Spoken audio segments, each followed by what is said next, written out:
Bonjour, c'est Maman, citoyen de la République très démocratique du Gondwana, président du Parlement du Rire. Je suis aujourd'hui à Lubumbashi dans l'émission La Team JMJ.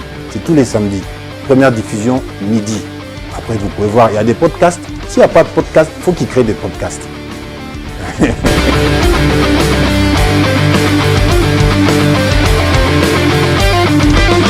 Les footballs, sport qui a longtemps été perçu comme une discipline spécialement pour les hommes. Cependant, ces dernières années, la pratique féminine du football a connu un essor significatif. Malgré cela, les filles rencontrent encore de nombreux défis dans leur pratique du football. Dans cet épisode de la team JMJ, on reçoit messieurs Elvis Nchimba pour donc évoquer les défis qui impliquent l'encadrement des jeunes filles à la pratique du football. Les footballs, oui, les footballs a ces raisons que les pronostics ignorent. Oui, qui pouvait parier sur une victoire du CS Don Bosco sur l'AS Maniema Union? Personne, je présume. Tenez donc, les Salésiens du CS Don Bosco l'ont fait et ont défié tous les pronostics. Contrairement aux Salésiens du cercle sportif Don Bosco, le TP Mazembe-Anglebert était aussi annoncé comme étant outsider, mais malheureusement pour les Corbeaux du tout-puissant Mazembe-Anglebert, ils n'ont jamais su renverser la tendance face à l'Inter de Milan lors de la finale de la Coupe du Monde des clubs de l'année 2010. Et bien dans ce numéro de la team JMJ, on va vous faire revivre ce qu'a été ce match impressionnant des Corbeaux du tout-puissant Mazembe-Anglebert. Le casting est donc complet, la team JMJ, c'est parti comme d'hab. C'est la chose Autrement. Bien sûr.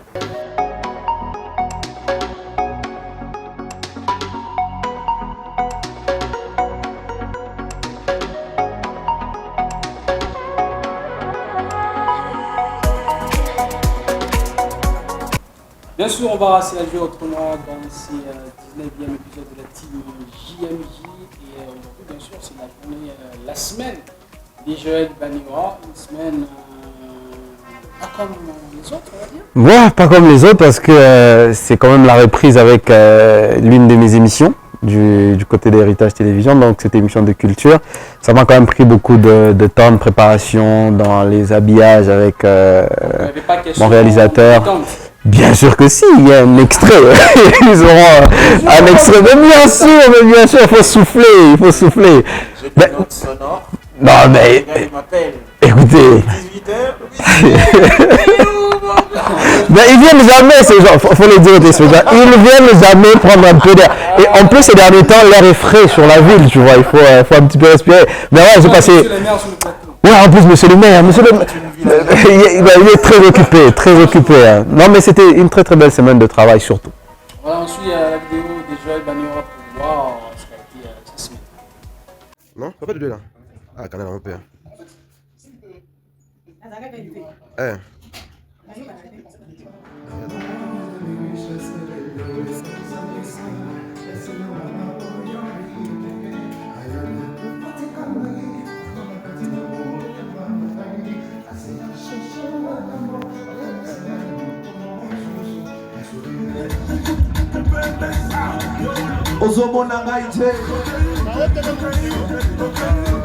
Avec nous sur ce plateau de Héritage, il s'agit là du pasteur Johnny Aron. Il est écrit qu'il est alpha. Le podium que les publics. Non, pas de deux là. Ah, canal européen. Eh.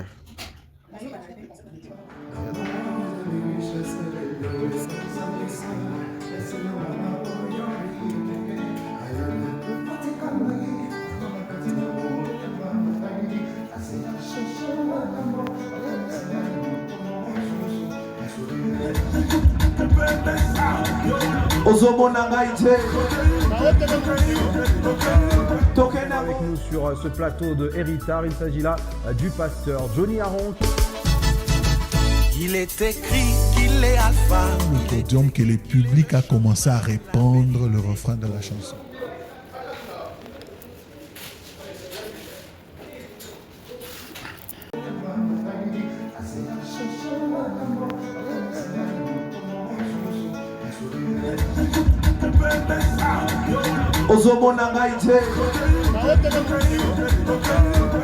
Avec Avec nous sur ce plateau de Héritage, il s'agit là du pasteur Johnny Aron.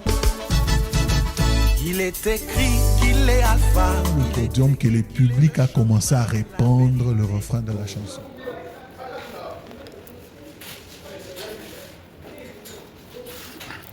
Une semaine de travail, c'est pas l'effort de Joël.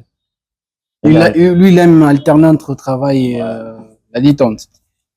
Ouais, gentil. Ouais, effectivement. Donc, Tu chattes avec qui là? tout à fait, moi, je chatte avec personne. Effectivement, il y a des trucs qui se passent. Il est en train de gérer la ville. Ouais, monsieur le maire. Il y a des trucs qui se passent un peu supérieurs à ce que je vais comprendre. Mais après, il faudra dire que tout à fait, c'est toujours beau. Moi, je dis c'est beau de voir Joël travailler parce que c'est un acharné, ce qui est sûr. Quand il est sur Ouais. quelque J'ai pas l'air, chose, tout à fait. Mais quand il est sur quelque chose, il va s'assure à que ça se passe au meilleur des cas. Tout à fait. Donc ça c'est cool. Mais c'est aussi bien de les voir dans ces modes pétard. Ça c'est hyper important. Et dans la vidéo, on a vu l'émission avec les pasteurs. Avec les pasteurs Johnny Aron. C'était comment pour Et ça, c'est évident. première, tu reçois un musicien gospel. Ouais, qui plus est, un pasteur. Donc, Ah ouais. c'était pas facile, franchement. Mais ça Mais, devait être facile pour toi. Ouais. Pas pasteur. Enfin, ouais, mais oui, tu sais, Ouais. entre nous, serviteurs, je peux me permettre. puis, Non, mais on se comprend. Mais j'avais des questions parce que voilà, je traîne quand même beaucoup avec les hommes des dieux. Du coup, j'avais ce côté-là un petit peu avantageux dans le sens où je connais comment un petit peu ça fonctionne, Mais le côté artistique, c'était un peu plus difficile à gérer parce que voilà, sa carrière, je ne maîtrisais pas forcément. Je sais que c'est un homme de public, un homme de podium. Il a fait des grandes scènes, etc. Il a même joué à Showbuzz à Kinshasa et tout. Mais voilà, c'est l'art et on sait que voilà, les musiciens, c'est un même mode de fonctionnement. Donc, on a su s'adapter avec l'équipe. On a bien préparé. Je crois que ça s'est bien passé quand même. Évidemment, on poursuit avec ce 19e épisode de la team JMJ pour refaire le match. C'est un grand match, et le match qui a surpris à tout le monde. Ce sera après cette transition.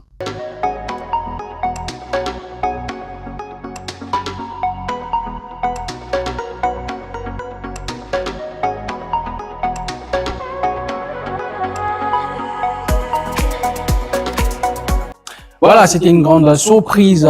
Les cercles sportifs à Don Bosco qui pouvaient défier les pronostics devant Maniema Union à Kinshasa. 2-0 en faveur des Salésiens. Jean Thioui, on ne pouvait pas y croire. Bon, ça reste du football. Ça veut dire que. Mais avant tout, on ne pouvait Ouais, pas croire. Ça. comme comme les ballons est circulaire pour tout le monde, parce que c'est pas impressionnant que Maniema perde.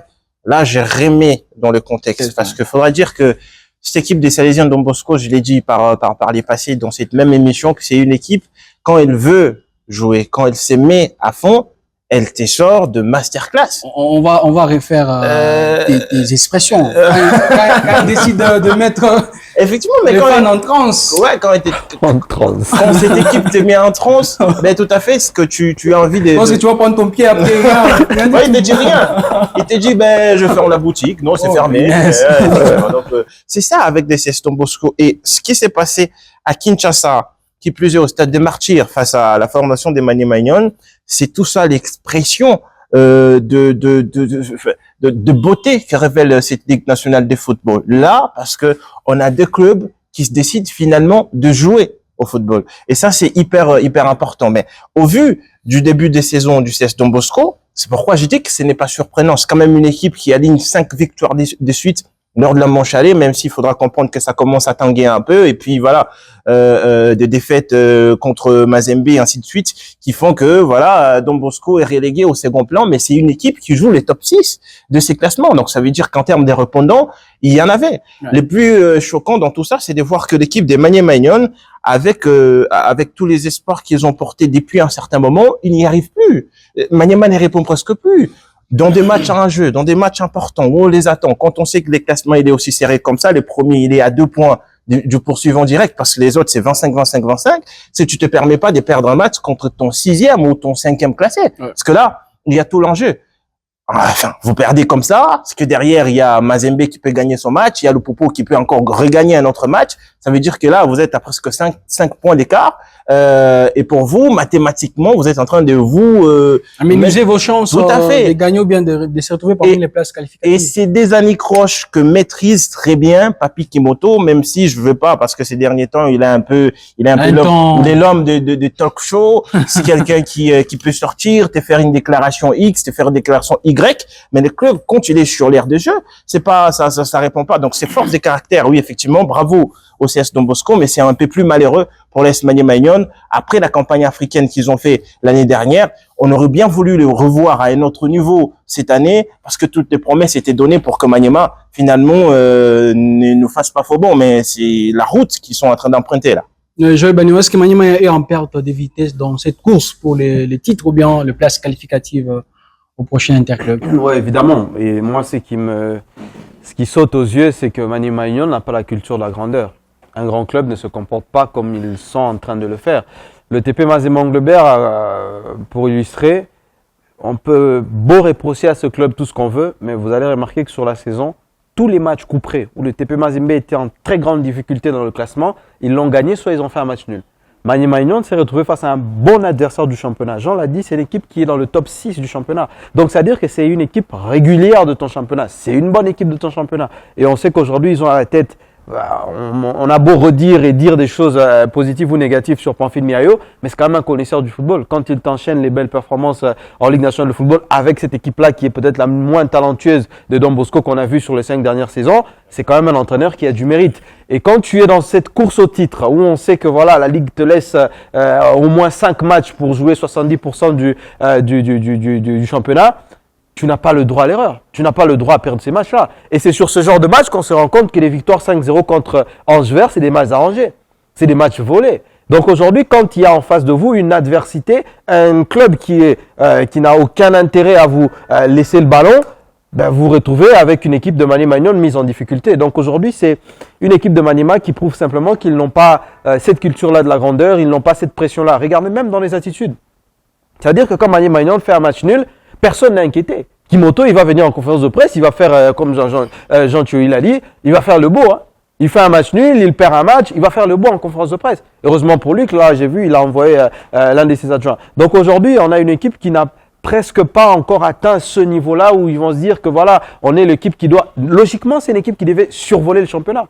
Vous êtes vice-champion, devant vous, il y avait quoi? C'était le TP. Le TP de Philippe Traoré avec une vingtaine de buts. Mais quand vous regardez les TP cette saison, c'est presque l'ombre de lui-même. Donc logiquement, le club qui devrait prendre cette première place, c'est Maniema Union. Mais quand tu es Maniema Union, tu te fais survoler par le Popo qui est en train de revenir et tu te fais dépasser par Aigle du Congo qui est une équipe aujourd'hui, un bébé de la Ligue nationale de football, bah, tu as de quoi te remettre en question. Donc ce que fait Maniema Union, ce que vit Maniema Union, bah, ça prouve à suffisance que c'est une équipe qui n'a pas encore atteint une forme de maturité. Et pour moi aujourd'hui, Maniema Union se qualifier ou jouer une place qualificative pour la Coupe d'Afrique, enfin pour la Coupe de la Confédération, c'est un échec et c'est une insulte aux performances récentes.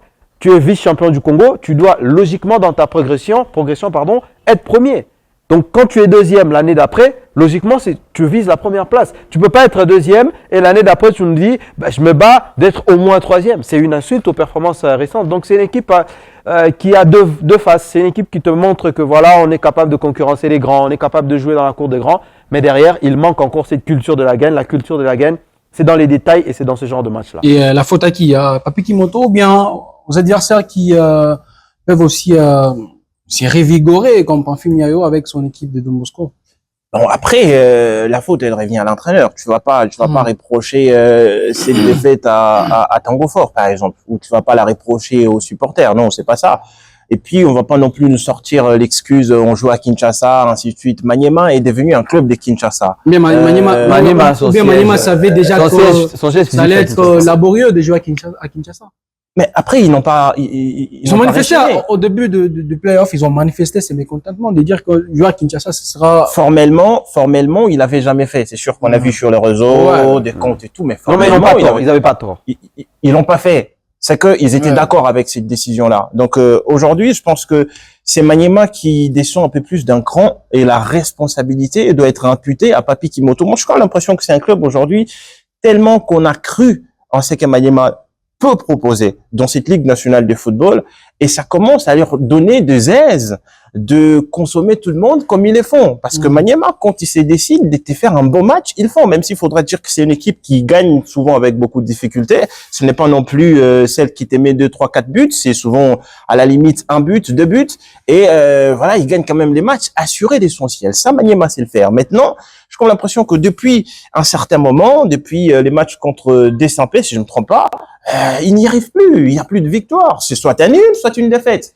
Et ça, c'est dû au fait que finalement on s'est croit un peu plus arrivé que les autres. Et quand tu croises un adversaire qui peut jouer les cartes des autres aujourd'hui, parce que soyons honnêtes, Don Bosco remet en selle les football clubs Santé Lupopo et les TP Mazembe. Parce que déjà au classement, Mazembe surplante Maniema Union. Et effectivement, sans jouer bien sûr. Voilà, parce que ça leur fait du bien et tu pouvais pas te permettre, surtout dans ces genres de rencontres, à avoir des gènes, à ne pas être explosif, à laisser des espaces derrière. Et quand tu as une équipe athlétique, c'est sûr que, Joël le disait ici, c'est peut-être la moins bonne que Don Bosco ait connue depuis 5 dernières années, mais ça reste quand même une équipe où il y a assez de la jeunesse, assez de vélocité, et quand ça joue, ça exploite des espaces, et ça, c'est sans pitié. Et Maniema en paye les frais. Ouais. Et finalement, c'est ça. Et la faute revient catégoriquement à l'entraîneur, parce que, à un certain moment, faudra savoir à ne pas trop parler, mais agir avec les résultats. Et les résultats, quand ils ne suivent pas, c'est à l'entraîneur qu'on a plus de ça. Et enfin, c'est sûr, on va me dire, il y en a part du joueur,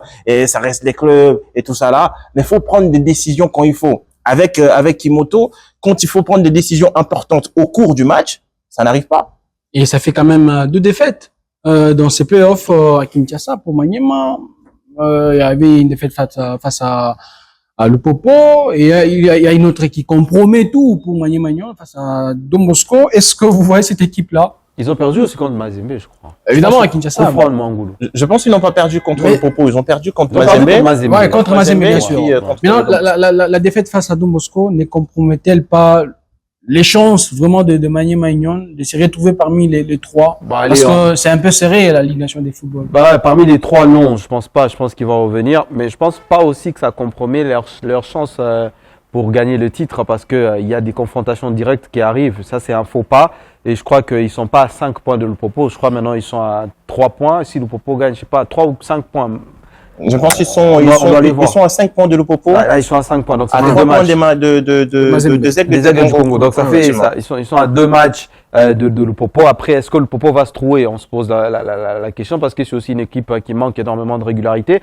Quand je regarde ceux qui sont devant, voilà, je suis Maniema Union, je ne tremble pas, parce que je sais que voilà, Aigle du Congo, à tout moment, ça peut partir en vrille. Lupopo, pareil, c'est une équipe, on sait, qui manque par moment de stabilité. Donc, c'est une équipe de Maniema Union qui peut espérer encore, voilà. Ils ont Lupopo, ils ont ces matchs directs là. Et je pense pas qu'ils vont partir en vrille après ces matchs-là. Je pense pas que le collectif va s'éclater totalement. Mais c'est un faux pas. Ils se mettent en difficulté. Et j'ai même l'impression qu'ils n'ont plus leur destin entre les mains. Ils peuvent gagner leur match, mais ça va dépendre aussi des autres résultats. Et aujourd'hui, quand on sait que dans le football, quand vous perdez votre chance entre les pieds, ça devient complètement difficile. Maintenant, après, c'est une équipe de Maniema Union. Je pense pas qu'ils ne savaient pas que Don Bosco allait leur poser des problèmes. Moi, je me rappelle du match à Kamalondo, c'est 1-0.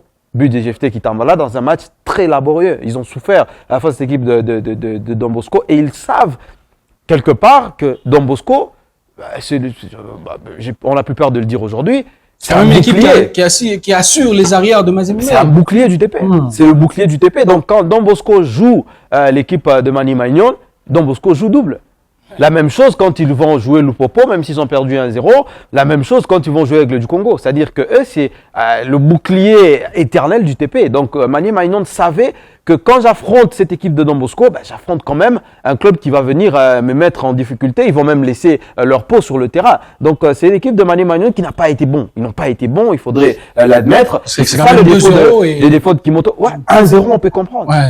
2-0, c'est-à-dire que vous avez été mis en difficulté totale. Ils doivent être incapables de réagir. Et c'est des buts qui sont arrivés en première période. Et Maniema Union a eu le temps de revenir. Ils n'ont pas su revenir parce qu'ils n'ont pas le moyen de revenir. Donc aujourd'hui, c'est un résultat qui est beau pour la beauté du championnat, pour les spectacles, etc.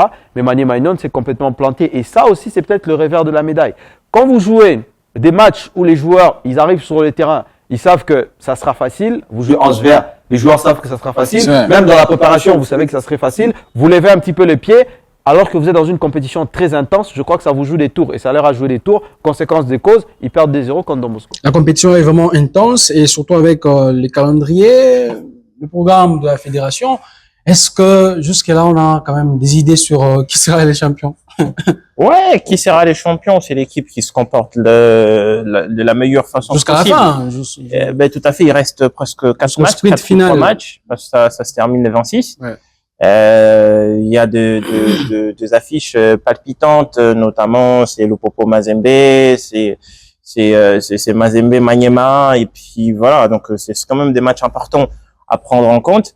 Pour la beauté de la chose, je pense que aujourd'hui, moi, ça me ferait pas mal de voir Lupopo remporter ces championnats, parce que là, ils sont quand même, il faudra le dire, à 2 points de leur poursuivant direct, parce que en cas d'un faux pas de ZEC du Congo, ils sont quand même partis.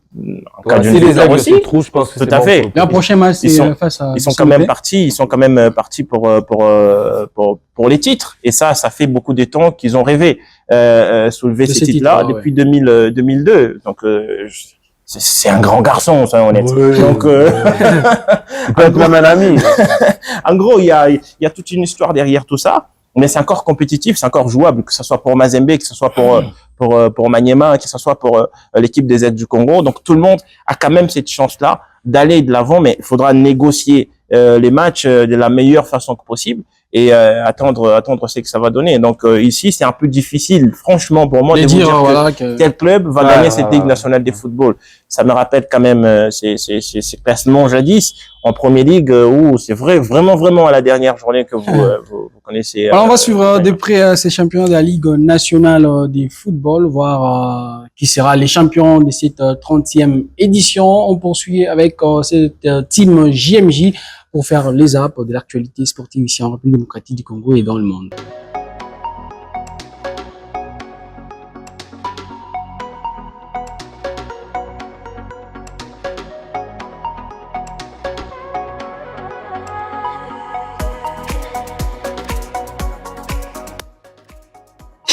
Et voilà, et pour les apps aujourd'hui, on va commencer toujours avec cette Ligue nationale de football avec les résultats des rencontres qui se sont jouées. Déjà, on parlait de l'équipe de Maniema qui était battue par Don Bosco, 2 buts contre 0. L'équipe de Sangabanda fait jeu égal face à l'équipe de V-Club, 0 but partout.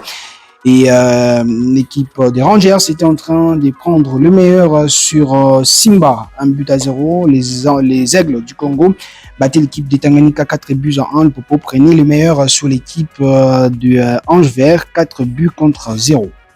On va dire que c'est des bons matchs. Moi, personnellement, je suis intéressé par ces matchs de Maniema, mais enfin, on l'a décrypté tout à l'heure. Mais il y a aussi de belles rencontres comme c'est Simba Rangers. Il faudra dire que là, Simba, ça reste quand même un club qui vient modestement, même si l'objectif n'est pas forcément de faire un peu de dégâts dans cette Ligue nationale de football. Ouais, effectivement, mais voilà, ça reste quand même une équipe qui est trop focus sur la Coupe du Congo. Et d'ailleurs, il faudra rappeler qu'ils jouent ces matchs contre Rangers un jour seulement après avoir joué en Coupe du Congo.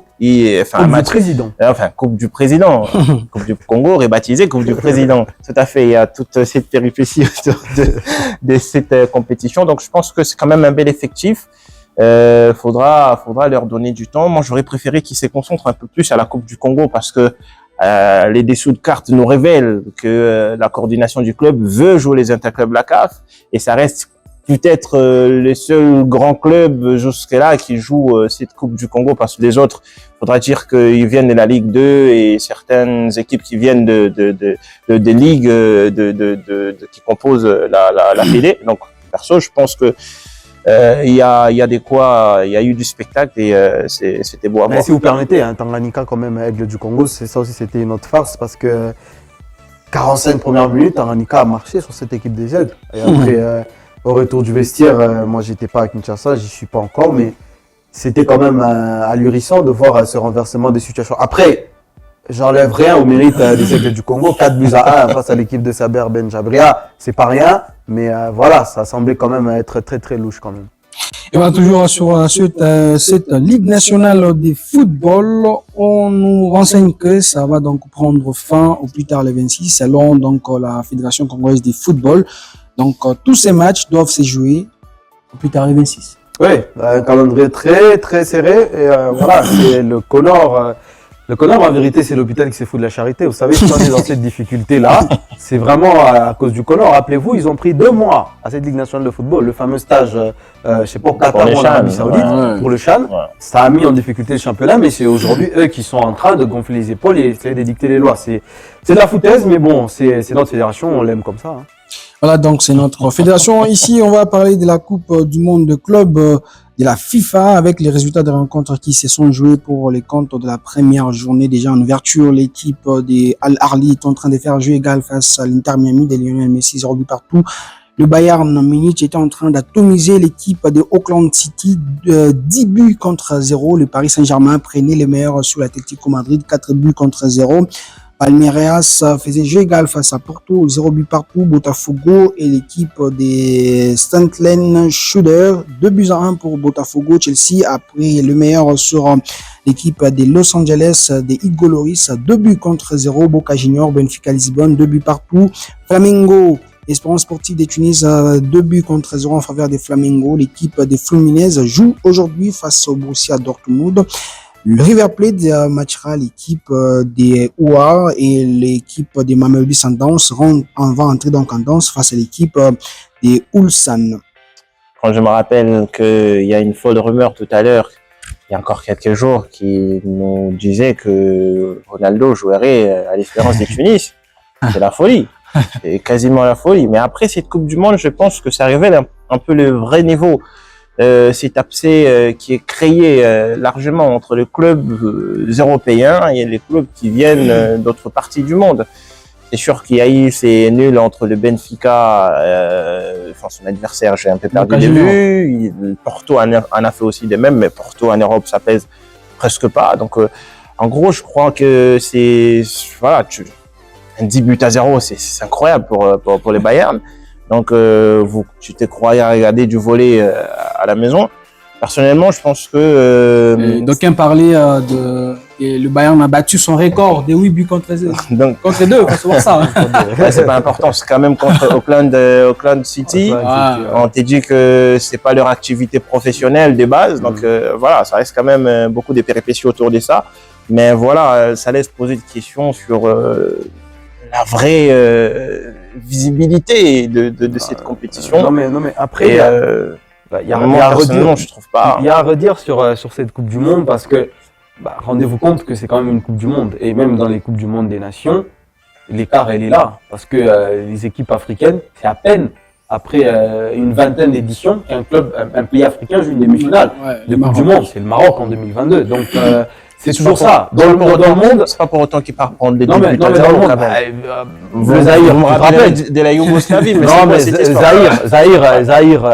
Zaïre argentin. Mais c'est plus arrivé. Mais il y a toujours un écart des niveaux. Il y a un écart même dans l'organisation. Le football dans le monde, c'est toujours l'Europe et les autres. Regardez en Coupe du Monde des nations, les deux nations qui mettent en difficulté les nations européennes, c'est l'Argentine et le Brésil. C'est les deux nations. Mais en dehors de ça, les champions du monde, c'est toujours la France, c'est toujours les pays européens. Et s'il y a un qui vient rentrer dans cette course-là, c'est soit le Brésil, soit l'Argentine. Donc ça sera la même chose avec les clubs. L'Uruguay, parfois. Ouais, l'Uruguay, c'est quand même le premier pays. À avoir gagné la Coupe du Monde. De l'Amérique du Sud. Tu vas parler de cette Coupe du Monde. Ça date. Et c'est tellement vieux que... Ça sera toujours ça. Mais ce qui va faire la beauté, c'est voilà, les quelques matchs qu'on aura. Moi, quand je regarde les performances des clubs comme Al Ahly, c'est vrai que c'est une Inter Miami qui n'est peut-être pas un club de football en vrai, mais ça prouve quand même voilà, que le championnat africain doit se heurter à d'autres compétitions. Question justement de prouver voilà, que le football africain progresse.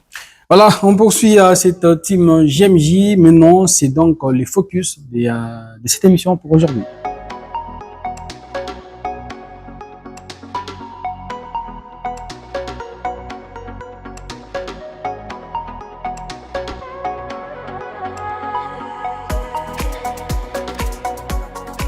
Les défis de l'encadrement des jeunes filles dans la pratique du football, c'est donc les sujets qu'on va décortiquer dans ces focus de la team JMJ avec maître monsieur Elvis Chimba.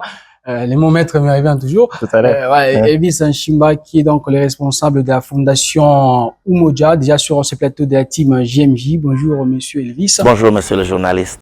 Avec vous, on parle de l'encadrement, les défis autour de l'encadrement des jeunes filles dans la pratique du football. Et déjà, on va d'abord, avant de toucher à notre sujet principal, on parle d'abord de votre fondation. Parlez-nous un peu brièvement de votre fondation Umoja par rapport à la pratique sportive. Merci. En fait, l'ONG Umoja Sport, c'est une organisation sans but lucratif qui opère en République démocratique du Congo. Nous opérons à Lubumbashi, à Kipushi et dans d'autres coins du Grand Katanga. Umoja Sport a été créé parce que nous avons observé des faits. Nous avons trouvé que le taux d'éducation en République démocratique du Congo est parmi les plus bas du pays, ce qui contribue énormément à une hausse de criminalité des jeunes, de chômage, de pauvreté, d'inégalité hommes-femmes, ainsi que de l'ignorance sur les enjeux sanitaires et environnementaux. Alors, nous avons créé Umoja Sport en réponse à ces défis, avec la mission de construire une communauté sûre et prospère pour tous à travers le sport, l'éducation. Donc, on a ces deux leviers qui sont nos plus grands axes avec lesquels nous opérons. Alors, vous allez peut-être vous poser la question, pourquoi le sport? Je parle de l'éducation, on parle de la jeune fille, mais pourquoi le sport? Le sport est un outil puissant. Si on veut changer une communauté, si on veut apporter un développement, si on veut atteindre un grand nombre de gens à la fois, le sport reste un appât incontournable. Et en plus, nous utilisons le sport avec le mot Umoja, Umoja qui veut dire unité ou ensemble. Donc nous utilisons le sport comme outil qui nous permet de réunir les gens ensemble. Une fois ils sont réunis, nous commençons à discuter des problèmes sociaux qui empêchent notre développement. C'est en fait ça, Umoja Sport. Évidemment, ici, on va donc parler football, pas de l'éducation. Et notre cheval de bataille pour aujourd'hui, bien sûr, c'est la formation, l'encadrement des jeunes filles à la pratique du football. Déjà, vous connaissez quand même le rouage du football féminin en République démocratique du Congo. Et quels sont les défis que vous confrontez à chaque moment quand vous voulez d'abord commencer avec l'encadrement des jeunes filles par rapport au recensement des filles qui doivent jouer au football? Ça, c'est une question très pertinente. Je vais dire qu'il y a plusieurs défis. Je vais en énumérer quelques-unes ici. La première, c'est au niveau de la confiance de soi chez les filles. Il y a beaucoup de filles qui ont besoin de jouer. Beaucoup de filles admirent les autres. Elles aiment bien jouer au football, mais seulement elles n'ont pas le courage. Elles ont un défi. La difficulté, c'est chaque fois qu'elles veulent aller jouer, elles font face à des stigmatisations. Elles font face à des stéréotypes de genre dans la communauté. Ou, par exemple, la majeure partie des gens perçoivent le sport, le football, comme une activité masculine. Et dès que vous commencez à jouer, bon, tu vas devenir comme un garçon, tu vas te comporter bizarrement, tu vas développer un physique masculin, tu risques de ne pas être marié. Voyez un peu ces histoires. Ce sont les premiers défis auxquels font face les filles dans notre communauté. Alors nous, la difficulté qu'on a, c'est quand on veut recruter des filles pour jouer, elles vous disent oui, mais après elles ont du mal à venir se lancer. Elles vous disent oui, et après vous ne les voyez pas. Ou elles disent, nous aimons jouer, mais en fait, vous les attendez, des fois elles ne viennent pas. Alors nous avons compris que ces filles qui disent oui ne disent pas oui par hypocrisie. Elles disent oui parce qu'elles ont, justement par conviction, elles ont besoin de jouer. Mais après, lorsque vous les quittez, elles se rendent compte qu'elles vont avoir une pression à la famille, avec les amis, dans la société en général. Et du coup, Umoja Sport a commencé à travailler avec les parents. Nous avons commencé à impliquer des parents dans nos activités sportives pour leur faire comprendre ce que nous faisons et afin que ces parents deviennent nos ambassadeurs et ambassadrices. Et ce sont les parents qui ont commencé à encourager les enfants à venir chez nous. Et comment s'est fait l'encadrement? Est-ce que vous avez des terrains préparés ou bien encadrer ces filles-là? Les entraîneurs qui ont de la formation adéquate pour ces filles-là? Alors déjà, Umoja Sport est une jeune organisation. Nous ne réunissons pas tous les éléments. À Lubumbashi, nous évoluons à la Cité des Jeunes, donc ce n'est pas notre terrain, c'est un terrain communautaire mais qui appartient à une église. Nous évoluons également dans des terrains de fortune dans la communauté. À Mimbulu, il y a un terrain communautaire qu'on nous a cédé, que nous avons rénové, nous y avons planté la pelouse. Donc nous l'utilisons ensemble avec les membres de la communauté. À Kipouche également, nous sommes dans un terrain de la communauté. Alors, le terrain, c'est pas nécessairement quelque chose qui peut nous empêcher d'évoluer. Parce que tel qu'il est là, nous pouvons l'utiliser. Mais nous avons besoin d'aspirer à un terrain qui présente plus de sécurité, surtout pour la fille. Oui. Donc on a cette première difficulté qui est causée par le fait que nous sommes encore une jeune organisation. Ouais, Joël, une question. Ouais, Président, déjà merci de faire partie de cette émission. Moi, ma première question était celle de savoir, est-ce que vous arrivez justement à pouvoir convaincre les parents? Parce que ça, c'est un fait, parce que un père de famille, il peut facilement vous confier un jeune garçon, mais la jeune fille, c'est quand même un peu plus difficile. Est-ce que les parents sont réceptifs par rapport à ce projet? Et déjà, avant de répondre à votre question, j'aimerais revenir à la question de mon frère, parce qu'il a parlé de l'importance de la formation des encadreurs. Nous avons, dans le sport, nous avons ce que nous appelons le sport pour le développement. Généralement, ici, lorsqu'on dit le football ou le sport en général, tout le monde voit la compétition. Jouer pour gagner, jouer pour devenir star, jouer pour être avoir de l'argent, par exemple. Alors, nous, on a deux modules différents. Nous avons cet aspect des choses, de jouer pour gagner, donc jouer comme profession. Nous avons également ce que nous appelons le sport pour le développement, où en fait nous utilisons les mêmes outils, les mêmes équipements, mais dans le but d'éduquer. Donc là, le football est pris comme étant un outil d'éducation en dehors de la salle de classe. Alors, si nous devons parler des difficultés par rapport aux encadreurs, il y a des difficultés énormes, et ces difficultés ne sont pas à considérer au niveau local. C'est encore des difficultés qui sont au niveau global. Dans l'encadrement de la jeune fille, il faut qu'il y ait plus des encadreurs formés à travailler dans cet environnement avec la jeune fille.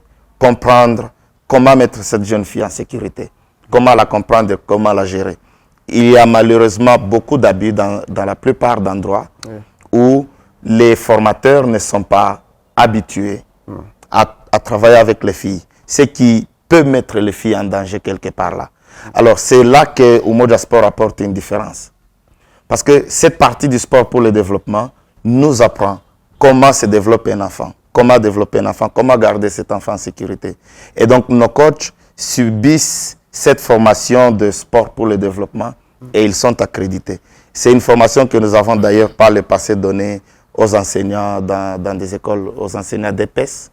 On a fait ça ici à Lubumbashi, nous avons fait ça à Kamina également, et c'est une activité très importante. Donc ça, c'était une façon de revenir à la question de mon frère avant de revenir à la vôtre. Oui, justement parce que mon autre préoccupation, c'est que vous avez dit tout à l'heure que Umoja est une fondation sans but lucratif. Est-ce qu'il y a, en dehors du fait de viser l'encadrement de la jeunesse, relever le niveau de l'éducation que vous avez justement parlé tout à l'heure, est-ce qu'au-delà de ça, Umoja a d'autres objectifs? Par exemple, vous avez parlé du côté professionnel. Est-ce que Umoja vise quelque chose professionnellement parlant? Umoja vise quelque chose professionnellement. Ça, c'est ce qui nous a permis de convaincre les parents. Lorsqu'on a travaillé avec les parents au début, les parents ne savaient pas pourquoi nous faisons ça, pourquoi nous invitons les jeunes. Pourquoi des fois ils viennent, au lieu de jouer au ballon, on a des jeux alternatifs. Mais après, nous leur avons dit qu'on a un développement à deux niveaux. Donc, on a un développement personnel d'une manière générale, développer le leadership chez les enfants et éveiller la conscience patriotique. Et de l'autre côté, nous avons le devoir de donner cette chance aux jeunes. Il y a des jeunes qui aspirent à devenir des footballeurs. Pour eux, chaque fois qu'ils sont à la télévision, c'est regarder tel match, regarder tel match. En eux, ils ont des idoles et il y en a qui se disent « j'aimerais devenir comme celui-là, j'aimerais devenir comme telle personne ». Mais dans la communauté, ils n'ont pas de ressources. Soit les parents ne soutiennent pas cet enfant dans sa vision, les parents veulent l'orienter vers autre chose. Et Umoja Sport aimerait contribuer à concrétiser cette vision ou ce rêve de ces enfants qui veulent devenir des footballeurs. Donc ma réponse, c'est oui. Nous sommes en train de développer un aspect professionnel petit à petit. L'objectif est d'avoir une académie de football pour permettre à ces enfants de jouer, mais aussi permettre à ces enfants d'accéder au marché international. Ok. Et avant peut-être de céder la parole à mes confrères, financièrement, parce qu'on sait que le football c'est un investissement, le sport en soi c'est un investissement généralement à long terme.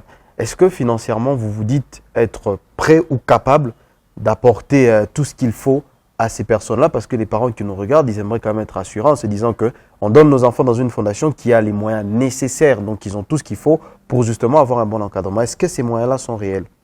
Non, nous ne sommes pas très près, mais nous y croyons formellement parce que Umoja Sport a commencé à partir du néant. On n'avait rien. Si aujourd'hui il y a des gens qui disent nous ne pouvons pas commencer une activité, surtout une activité liée au sport parce qu'on n'a pas d'argent, moi je vais vous dire c'est faux. Il faut savoir utiliser l'intelligence. Il faut aussi savoir utiliser les différentes stratégies que les autres ont utilisées. Nous avons commencé sans rien et nous avons commencé à évoluer. Aujourd'hui, nous sommes en train de nous tailler une place avec les autres organisations.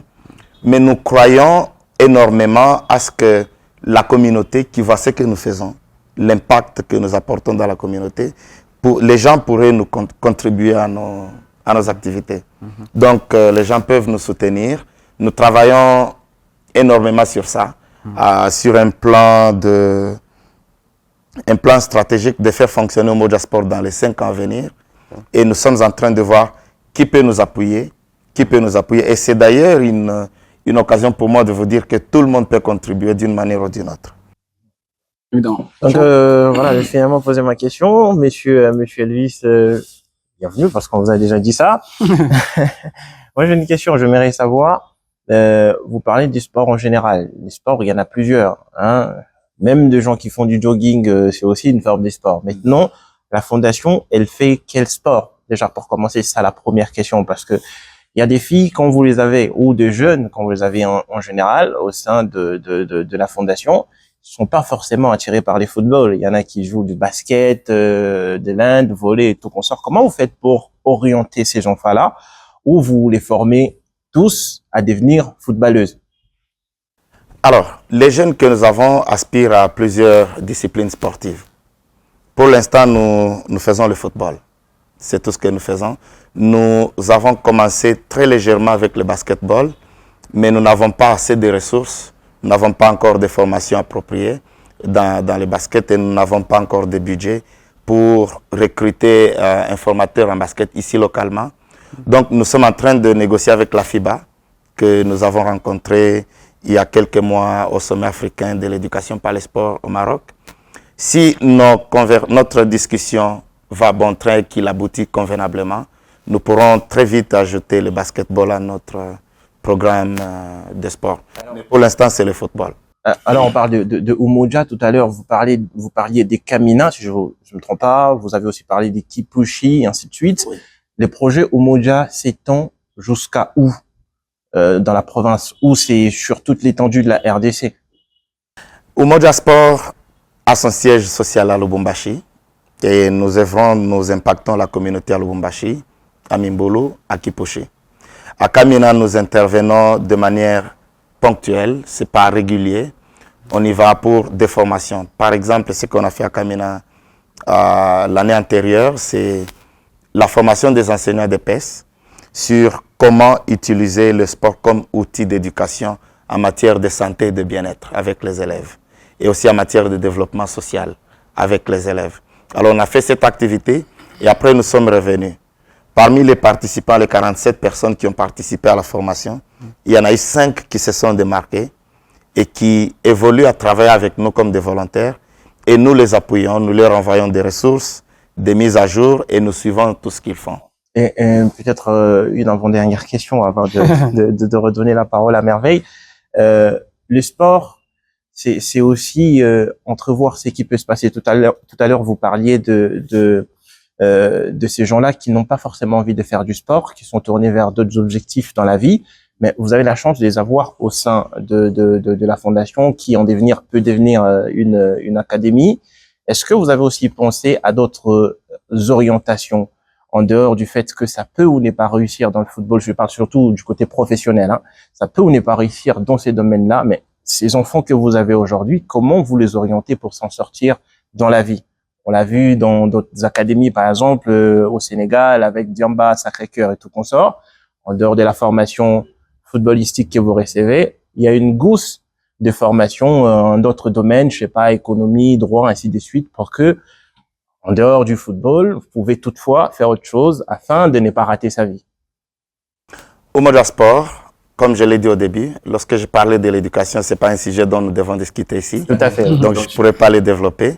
Mais là, je vais en dire juste un petit mot. Donc, Umoja Sport, on a le sport et on a l'éducation. Dans l'éducation, il y a les formations, l'alphabétisation, il y a des formations en santé, il y a des formations professionnelles. Où d'ailleurs, actuellement, nous avons la classe de couture à Kipushi. Notre vision est d'ajouter l'électricité des bâtiments, ajouter l'électricité solaire, ajouter plus de formations professionnelles. Et cette activité s'appelle l'école de la deuxième chance. Voilà comment nous voulons baptiser cette activité. Une école de la deuxième chance parce que ce n'est pas tous les enfants qui viennent chez nous qui sont scolarisés. On a un grand nombre d'enfants qui ne sont pas scolarisés, qui ne vont pas à l'école. Du coup, ils viennent pour le sport. Nous les amenons dans la salle, ils apprennent un peu de lecture. Ce sont des compétences de vie pour commencer. Et plus ils grandissent, nous les mettons dans des formations professionnelles. C'est ça notre plus grande vision qu'on aimerait ajouter. Donc on a cet aspect-là où le sport en soi, Umoja Sport veut devenir un hub, un foyer de jeunes entrepreneurs sociaux où nous utilisons le football à la rencontre d'autres métiers. Parce que les jeunes aiment le sport. Chez nous, nous disons que le sport, c'est le seul langage qui parle aux jeunes. C'est ce que les gens voient. Et quand les jeunes viennent chez nous, ils ont accès au ballon, ils ont accès à... Ils ont des formations avec nos coachs, ils jouent, mais à la fin du jeu, on leur dit qu'il y a une formation en alphabétisation anglaise. Il y a une formation en alphabétisation française. Vous ne pouvez y accéder que si vous jouez au football. Et vous y accédez gratuitement si vous jouez à notre activité de sport. Donc, lorsqu'ils viennent jouer au sport, ils ont également accès à cette formation-là. Et l'objectif, c'est de mobiliser des fonds afin d'être en mesure d'ajouter plus de formations techniques. Oui, Marie, je suis désolé, question, bien sûr. La toute dernière question, enfin, pas pour l'émission, hein. Il y en a encore. Mais vous parliez de ces enfants-là. Tout à l'heure, vous parliez des enfants qui sont chez eux, à la maison, avec des parents, ainsi de suite. Est-ce que vous avez aussi cet aspect des enfants à rupture familiale, au fait? Est-ce que vous avez aussi pensé à eux? Parce que peut toujours, toutefois, y avoir des talents pour ces enfants-là. Est-ce que il y a une branche de Umoja qui descend sur terrain pour essayer de recenser, aller au contact de ces jeunes-là qui peuvent avoir un talent d'exploser soit dans le football ou d'avoir cette seconde chance comme vous le disiez ici tout à l'heure? Pour l'instant, non. Nous n'avons pas cette activité, mais ça brûle dans nos cœurs. Nous voulons en avoir. Mais avoir des enfants en rupture, dans ce contexte de rupture familiale, demande beaucoup. Ça demande beaucoup plus que les enfants que nous avons. Parce que nous devons commencer par les diagnostiquer. Pour les avoir, nous devons comprendre pourquoi ils sont dans cette situation et de quel est leur état d'âme avant de commencer à les aider. Parce que le sport va les aider à les insérer de nouveau dans la société. Comment les insérer? Et trois, ça va demander une prise en charge. Il est très difficile de suivre un enfant dont vous ne savez pas où il reste, par exemple. Tout simplement parce qu'il vient au sport et qu'il y rentre, il vient au sport et qu'il y rentre, mais vous ne savez pas où vous pouvez le trouver. Vous ne savez pas où vous pouvez le surveiller pour suivre et voir que l'enfant est en train d'évoluer ou pas. Ça demande malheureusement plus de ressources et ça demande plus d'appui. Mais s'il y a des organisations ou, je sais pas, des individus qui souhaitent travailler dans ce cadre-là avec leur appui, nous avons un curriculum très approprié pour aider ces enfants à les insérer dans la société. Alors, vous avez parlé ici de l'aspect compétition. Est-ce que Umoja, oui, vous formez les jeunes filles à la pratique du football. Maintenant, comment elles arrivent à s'exprimer sur le terrain? Est-ce qu'il y a une compétition, des loisirs par exemple, ou bien il y a un club qui est engagé dans des compétitions officielles pour compétir avec les autres? Pour l'instant, nous avons commencé avec les entraînements, avec les filles. Question pour nous d'aligner une équipe. Nous avons déjà aligné une équipe, mais nous sommes encore très curieux et Nous sommes encore affamés de nouvelles Vous avez une filles. équipe pour vous engager dans... Nous avons une équipe de jeunes de U13 qui peut facilement s'engager à tout moment. Mais pour l'instant, nous faisons des matchs amicaux ainsi que nos tournois. Nous organisons nos propres tournois où nous invitons telle équipe et telle équipe, ou alors on dit on joue contre une école, contre les filles de l'école. Juste question de les donner ce goût, parce que lorsqu'elles viennent à l'entraînement et que les rentrent en fait 1 mois, 2 mois, elles ne jouent pas, elles commencent à baisser leur niveau de présence à l'entraînement. Pour elles, il faut jouer, il faut compétir. Alors nous faisons ces activités, le temps pour nous de préparer un budget et de les engager dans l'entente de football dans le cas possible. Vous encadrez les filles dans la pratique du football. Est-ce que vous avez le temps d'observer de loin la manière dont le football féminin est en train d'évoluer ici en République démocratique du Congo? Je vais dire, ma réponse est relative. Je vais dire oui, je suis en train d'observer. Par exemple, localement, il y a des clubs qui évoluent. Nous avons beaucoup de clubs qui sont d'ailleurs des exemples pour nous, ici localement. On a des clubs qui ont évolué, qui jouent au-delà de la République démocratique du Congo, ce qui est déjà une bonne chose. Mais si nous devons comparer, parce que je fais des formations de sport pour le développement en dehors du pays. Chaque année, je visite des organisations, des clubs que nous formons. Si nous essayons de voir, prenons seulement le cas de la Zambie et de la RDC, vous allez voir que le taux de participation sportive des filles dans notre pays est plus bas par rapport à d'autres pays que nous visitons. Mais ce qui est bon, c'est que déjà nous avons une compétition en cours en République démocratique du Congo. Les filles commencent à se rencontrer, elles jouent. Il y a une ligue. C'est déjà un bon signe. Ça montre que d'ici 2 ans, 3 ans, avec un peu de sérieux, nous pourrons atteindre un niveau prometteur. Oui, alors, Président, moi j'aimerais savoir, vous avez peut-être suivi la belle histoire Merveille Kanjinga qui a été formée dans un club ici dans le Grand Katanga, passée par le TP Mazembe et aujourd'hui elle évolue du côté du Paris Saint-Germain en France.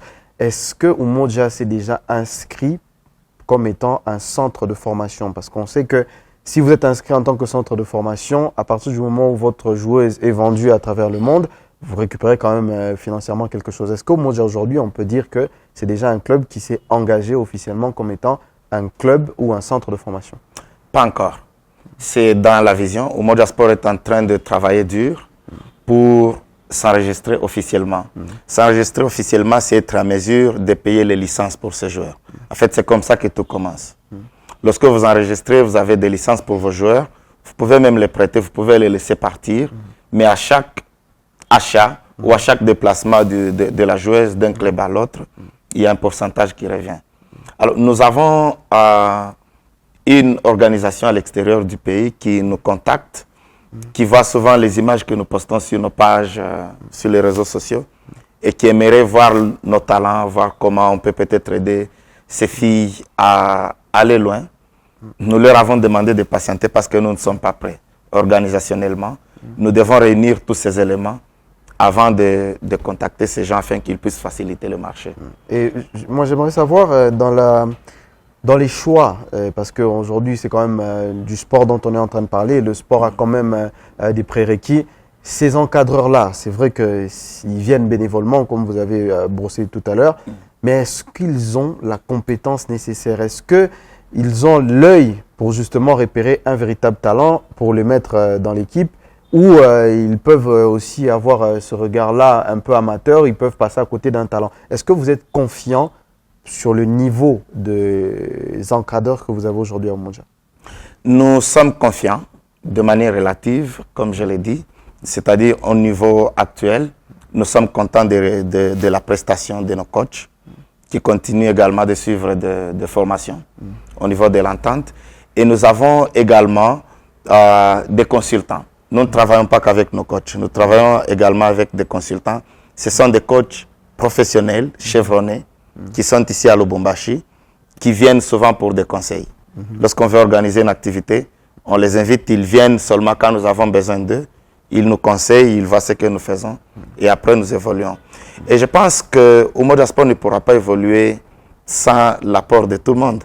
On a besoin de travailler avec de différentes personnes et nous continuons à nous former de manière progressive et de manière continuelle. À tout moment qu'il y a une formation, Nous travaillons avec beaucoup d'organisations sportives en dehors du pays qui souhaitent venir ajouter un plus aux coachs locaux que nous avons. Et est-ce qu'aujourd'hui, c'est plus des entraîneurs femmes ou vous faites ce mix-là parce que les femmes aujourd'hui aussi sont minoritaires dans ce travail-là d'encadrement? Est-ce que vous privilégiez aussi des encadreurs qui sont féminins ou c'est plus les hommes? Et déjà, j'aimerais vous dire que Umoja Sport n'encadre pas que les filles dans les sports. Il y a aussi les garçons. Donc, nous avons des coachs. On a des coachs hommes et des coachs femmes. Nous en avons 2 femmes qui sont en train d'évoluer. Puis, nous avons un groupe de coachs masculins qui évoluent également avec nous.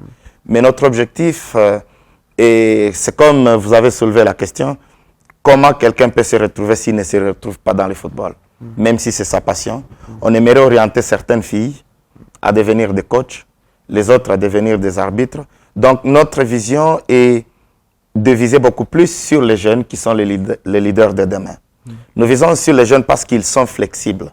Il y a encore moyen de les orienter convenablement. Et donc, les filles adolescentes qui sont avec nous, nous avons hâte de les voir diriger les équipes, coacher, entraîner les autres filles à la longue. Mais pour l'instant, nous avons des femmes avec nous. Et quand vous regardez le niveau, est-ce que personnellement, est-ce que quand vous les voyez s'entraîner, quand vous les voyez dans les salles d'apprentissage, etc., est-ce que vous avez déjà un sentiment de satisfaction? Est-ce que ces enfants-là vous rassurent quand même en vous disant que vous ne travaillez pas en vain, vous travaillez quand même avec des enfants qui sont impliqués? Absolument oui. Il y a des enfants, Umoja Sport a des filles. Je pourrais vous montrer, malheureusement, je pourrais vous montrer la photo, je ne l'ai pas ici sur place. Il y a des filles qui ont un talent exceptionnel. Quand vous la voyez, une fille qui joue un penalty contre un garçon, mais le garçon ne se retrouve pas. Et la fille qui réalise des histoires que même moi, je me dis, mais je ne peux pas. Je peux pas faire ça. Donc, on a ce talent, malheureusement, ce talent est rare. Et nous mourons d'envie de voir cette fille évoluer aux côtés des autres et peut-être faire une histoire de Umoja Sport au-delà du pays. Alors, Monsieur le Vice, on a Dernière question, oui. Ouais, la toute dernière question, puisque le temps est presque écoulé. On est presque à la fin. Est-ce que vous pouvez nous raconter une anecdote ou un témoignage, par exemple, que vous avez rencontré dans tous ces combats que vous menez avec Umoja Sport, qui vous encourage et vous pousse toujours de rester, d'avancer et de continuer, même si à un certain moment, certaines péripéties vous font croire que c'est difficile? Effectivement, il y a beaucoup de cas. Nous avons beaucoup d'impact palpable dans la communauté. Nous avons, je vais me permettre de citer le nom, mais comme c'est sans autorisation, je ne vais pas dire les noms que tout le monde connaît, je vais citer les noms parce que je n'ai pas eu l'autorisation. Je vais citer les noms de Mujinga Akawa. Akawa, c'était une fille presque délaissée, une fille qui vivait dans des situations difficiles, qui a rejoint notre activité de sport et qui a commencé à jouer avec nous. Plus elle participe dans ces formations de sport pour le développement, où elle apprend à s'affirmer, elle apprend à rêver de nouveau. Et grâce à Umoja Sport, nous l'avons retournée à l'école. Elle a terminé sa dernière année qui lui restait. Aujourd'hui, cette fille est notre coach. Elle encadre notre équipe de filles. Elle est enseignante et elle a même eu une promotion pour devenir directrice d'une école. Donc c'est une histoire qui nous raconte, on a que quelques années seulement. On l'a retrouvée déjà depuis 2022, donc 3 ans. Lorsqu'on a commencé Umoja Sport, nous l'avons apporté, nous l'avons amené avec nous et elle avait déjà arrêté ses études parce qu'elle avait échoué en 6e et n'avait plus les moyens. On l'a retournée, on l'a encouragée, on l'a formée et on l'a mis devant plusieurs opportunités de grandir professionnellement. Lorsque nous la voyons, pour nous, c'est ce qui nous permet d'avancer. Et on a beaucoup de cas comme ça chez les filles comme chez les garçons. On a beaucoup de cas comme ça qui nous permettent d'avancer.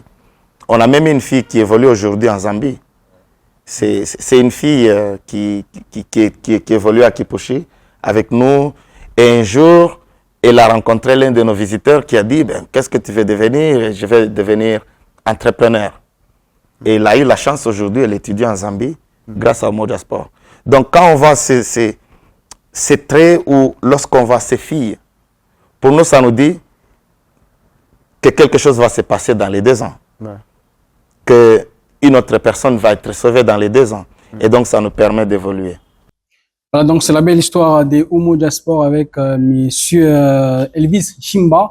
Voilà, on était en train de développer les sujets en rapport avec les défis dans l'encadrement des jeunes filles à la pratique du football. Et là, on va donc faire un pas dans l'histoire avec Joël Baniwa pour revivre le moment de la finale 2010 de la Coupe du Monde de club entre les TP Mazembe et l'Inter Milan. Ça sera après cette transition.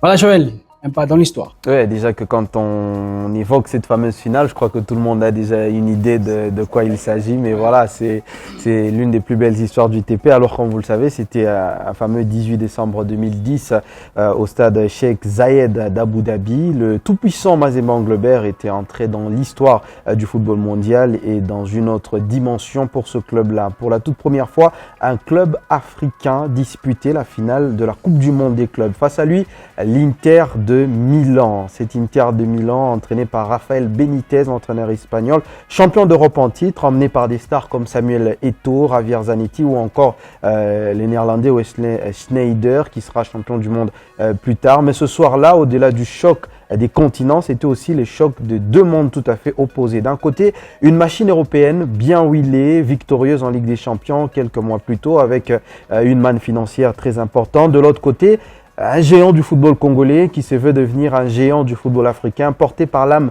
de tout un peuple, de toute une ville, Lubumbashi, qui rêvait et qui a fait rêver tout un continent. Sur la pelouse, le tout-puissant Mazembe Anglebert se présente avec ses valeurs, engagement, solidarité, fierté, mais dès les premières minutes de ce match-là, l'Inter de Milan a imposé son rythme et son tempo. À la 13e minute, Pandev a ouvert le score, Samuel Eto'o va doubler la mise quelques minutes plus tard, soit à la 17e minute. 2 buts en 4 minutes. L'expérience est gravissime pour le tout-puissant Mazembe Anglebert qui est débordé par les talents du côté de l'Inter de Milan. Mais Mazembe n'a rien lâché. Kidiaba a tenté de s'illustrer. Joël Kimwaki est resté fidèle à lui-même. Jean Kasousoula s'est également battu durant ce match-là. Kalou Dioko, l'un des attaquants du tout-puissant Mazembe Anglebert, a tenté de s'illustrer. Bedim Benza, il a cherché des espaces, mais malheureusement, en face, la marge était trop haute. Il y avait beaucoup trop de talent en face. En fin du match, l'Inter de Milan va marquer un 3e but contre son camp. L'Inter est donc sacré champion du monde à l'issue de ce match-là. Victoire 3-0. Le tout-puissant Mazembe Anglebert est donc tombé face à cette équipe de l'Inter, mais avec les honneurs. Ce soir-là, Mazembe n'a pas seulement perdu une finale. Mazembe a également gagné une place dans l'histoire. Il a montré que l'Afrique pouvait rêver grand, très grand au niveau mondial. Et même si la coupe n'était pas rentrée à Lubumbashi, les hommes de Moïse Katumbi ont offert plus qu'un trophée. Ils ont offert une fierté éternelle à la ville de Lubumbashi et ils sont devenus un modèle et un symbole pour toute l'Afrique. Depuis ce jour-là, rien n'est plus comme avant pour le tout-puissant Mazembe Anglebert et le football africain savait déjà depuis cette époque-là que le football africain pouvait aller très très loin. C'était donc ça la petite histoire du tout-puissant Mazembe Anglebert en finale de cette Coupe du Monde. Elle était très belle, le parcours était très beau. Ils ont fait une Coupe du Monde remarquable. Ils ont battu les Mexicains de Pachuca. Ils ont également gagné contre l'équipe brésilienne de l'International. Mais malheureusement, au final, la marche était très très haute parce que c'était quand même une belle équipe de l'Inter. 2010, Mazembe fierté, on va dire, intercontinentale. Monsieur Elvis, vous avez vécu ces moments des gloires du TPM? Je l'avais vécu ces moments, c'est tout simplement inoubliable. Ouais. C'était un moment où on se disait, est-ce qu'on est dans le rêve ou est-ce que c'est la réalité? À l'époque, je n'étais pas encore à Lubumbashi, j'étais encore dans un milieu rural. Et on suivait le match, on devait se déplacer un moment pour aller suivre ce match. Et vous sentez que c'était un succès qu'on partageait tous. Même si on n'était pas là où ils jouaient, même si on ne pouvait pas apparaître devant les caméras, mais on était tous fiers de la prestation de l'équipe du TP Mazembe depuis le début de cette compétition jusqu'à sa finale. Et à Omoja, est-ce que vous avez des séances vidéo? Vous pouvez montrer aux filles, aux garçons ces beaux moments de notre football? Nous avons des séances vidéo, effectivement. Mais ça, c'est comme une interpellation, franchement, parce qu'on n'est jamais revenu sur ce match. Ça fait quelques années. Je pense que ça peut inspirer. C'est des histoires que nous devons absolument ajouter comme ingrédient dans la croissance de nos Évidemment, joueurs. Jean. Oui, ça reste important. C'est quand même une finale de la Coupe du Monde des clubs, je rappelle. Et c'était là la porte gronde ouverte par les TP Mazembe dans toute l'histoire qu'un club africain peut palper la finale d'une Coupe du Monde. Et qui plus est, un club d'Afrique subsaharienne. Et c'est hyper important. Jusqu'à maintenant, aucun autre club n'est arrivé à ces niveaux de compétition. Faudra dire que ça reste la génération dorée du TP Mazembe. Ce qui surprend le plus, c'est qu'on les attend pas à ces niveaux-là. C'est sûr qu'en Afrique, effectivement, il y a 2009, 2010, c'est des ligues de champions rempilées.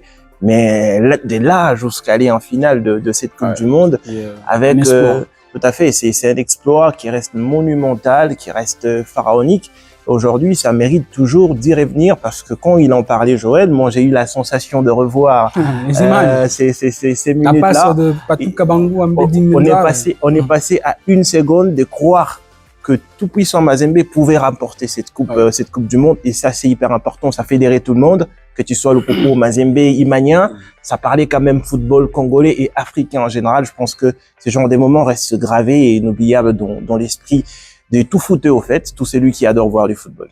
Ah oui, il y a aussi des joueurs qui marquent l'histoire, des joueurs qu'on ne peut pas oublier. C'est donc notre panthéon qui essaie de revoir, de mettre au piédestal ces joueurs-là qui nous font rêver dans le monde footballistique. C'est après donc cette transition qu'on va savoir qui sera notre panthéon de ces 19e éditions de la Team GMJ.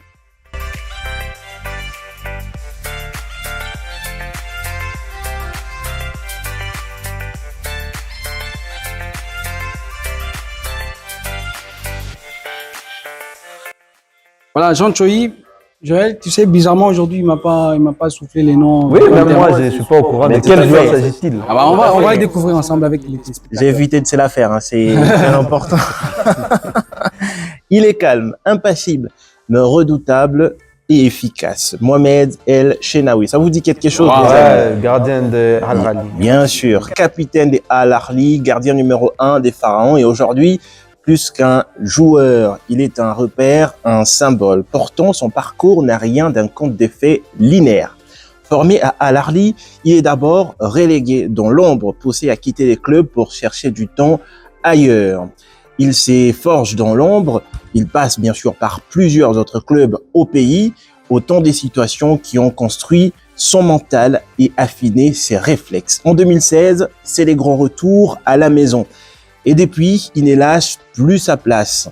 El Chenaoui devient des murs rouges du club le plus titré d'Afrique. Ligue de champions, championnat, supercoupe, il empile des trophées avec une régularité impressionnante. Dans le moment chaud, quand tout vacille, c'est lui qui tient la barre, et même blessé à l'épaule en Coupe d'Afrique des Nations 2024, l'Égypte a continué de croire en son retour comme un sauveur annoncé. Les Pharaons, il a gardé les cages lors de la Coupe du Monde 2018 et conduit l'équipe en finale de la CAN 2021. À 36 ans, il incarne la longévité, la classe et l'exigence du très haut niveau. Mohamed El Chenaoui, c'est un nom qui impose le respect, une légende vivante du football africain. Tant qu'il sera là, les filets d'Al Ahly et de l'Égypte ne trembleront que rarement, faudrait dire, hein, parce qu'il a pris aussi de buts. Les Pharaons des cages est encore debout.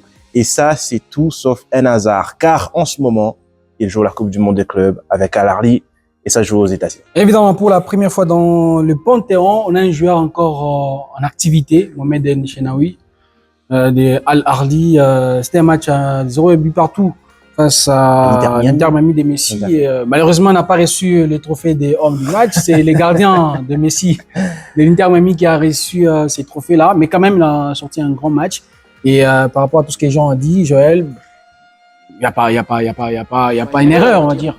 Non, Chenaoui, c'est un très très grand gardien. Et au-delà de ça, c'est quand même quelqu'un qui a su en fait redonner l'image des gardiens égyptiens, parce qu'on a connu El Hadari à l'époque 2010-2009, Et lui, ce qu'il a de plus qu'El Hadari, c'est que lui, il a quand même emmené son équipe en Coupe du Monde. C'est vrai qu'El Hadari était là en 2018 comme 4e ou 3e gardien, mais on l'avait emmené pour justement le récompenser parce que lui n'avait jamais fait de Coupe du Monde. Mais El Shenaoui, c'est vraiment le gardien des temps modernes et voilà, il est comparable à des Thibaut Courtois. Mais c'est vrai que les planètes sont différentes, mais c'est un gardien qui a tout gagné. Il a tout gagné. Il lui manque peut-être une Coupe d'Afrique des Nations pour justement entrer dans l'histoire comme il se doit. Mais ce qu'il fait déjà, ce qu'il réalise, c'est assez exceptionnel. Il n'est pas très loin du niveau d'un Robert Kidiaba, par exemple, parce que voilà, lui, il a quand même fait une finale. Kidiaba, c'est 3e de la Coupe d'Afrique des Nations et lui, il a 4 ou 5 Ligues des Champions. Kidiaba, je crois, il en a 2.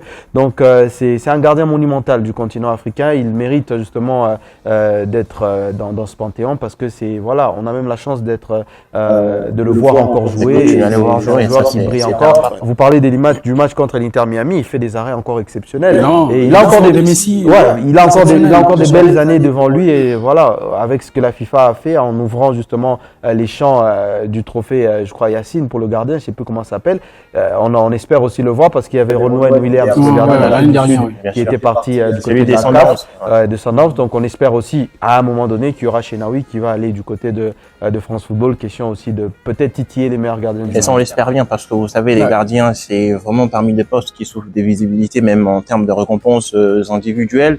Et ça, c'est hyper important pour un gardien qui en a aussi tant fait pour les continents africains. On va dire, c'est sûr qu'on connaît en Afrique Joseph Antoine Bell, Kidiaba et les autres, ça c'est un peu plus l'histoire. Il y a un autre gardien égyptien. El Hadari. Non, c'est Tabaski quelque chose comme ça. Tabaski. Là, il est fort. Gabaski. Gabaski, c'est autre chose. C'est Gabaski, les gars là, avec sa bouteille là. Tout à fait. On se rappelle de ces matchs RDC Égypte, c'était franchement mythique. Donc je pense que il mérite bien sa place dans ces panthéons et c'est toujours un plaisir de revenir sur ses exploits et surtout des gardiens qui marquent toute une génération. Et voilà, donc on va marquer un terme à cette émission. Merci à vous, monsieur Elvis Nchimba, d'être passé dans la team GMJ. Merci à Joël, merci à Jean. Merci Merveille. On se retrouve la semaine prochaine pour le 20e épisode de la team GMJ, peut-être pour clore avec notre saison. Voilà. Au rythme de la Ligue nationale des football. Peut-être. On y va. On y va. On a quand même quelques jours, quelques semaines à grailler. Ça dépend du calendrier. Évidemment.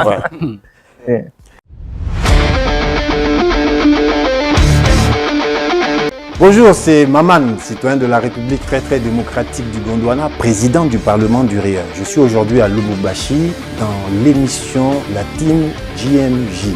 C'est tous les samedis. Première diffusion midi. Après, vous pouvez voir, il y a des podcasts. S'il n'y a pas de podcast, il faut qu'ils créent des podcasts.